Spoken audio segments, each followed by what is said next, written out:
बऱ्याच दिवसांपासून मान्सून कधी येणार अशी ओढ प्रत्येकाला लागलेली असताना आता आभाळ गाठलं असून धुवाधार पावसाची आता महत्त्वपूर्ण अशी हजेरी महाराष्ट्रात लागणार असल्याचा अंदाज वर्तवण्यात आलाय।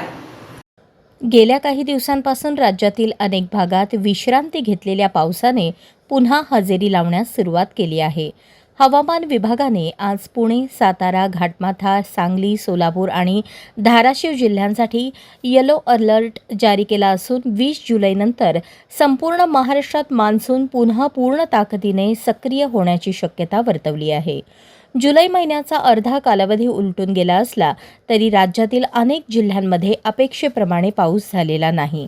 महिन्याच्या सुरुवातीला मुंबई, कोकण, पुणे आणि घाटमाथा भागात चांगल्या सरी कोसळल्या होत्या, मात्र उर्वरित भागात पावसाने दडी मारल्याने शेतीवर परिणाम झाला आहे। अनेक ठिकाणी पेरणीनंतर पिके कोमेजू लागली असून दुबार पेरणीचे संकट निर्माण होण्याची भीती शेतकऱ्यांकडून व्यक्त केली जात आहे। यंदाच्या मान्सूनवर एल निनोचा प्रभावही जाणवत असल्याचे चित्र आहे। रायगड जिल्ह्यात अनेक दिवसांच्या खंडानंतर पावसाने पुन्हा हजेरी लावली। कर्जत, खोपोली आणि खालापूर परिसरात चांगल्या सरी बरसल्या। काही दिवसांपूर्वी आलेल्या पुरानंतर जिल्ह्यात पावसाने विश्रांती घेतली होती, मात्र आता उत्तर आणि दक्षिण रायगडमध्ये पुन्हा पाऊस सुरू झाल्याने नागरिकांना दिलासा मिळाला आहे। बीड जिल्ह्यातील केज शहर आणि परिसरातही पावसाने दमदार हजेरी लावली। मुसळधार सरींमुळे शहरातील अनेक रस्त्यांवर गुडघाभर पाणी साचले।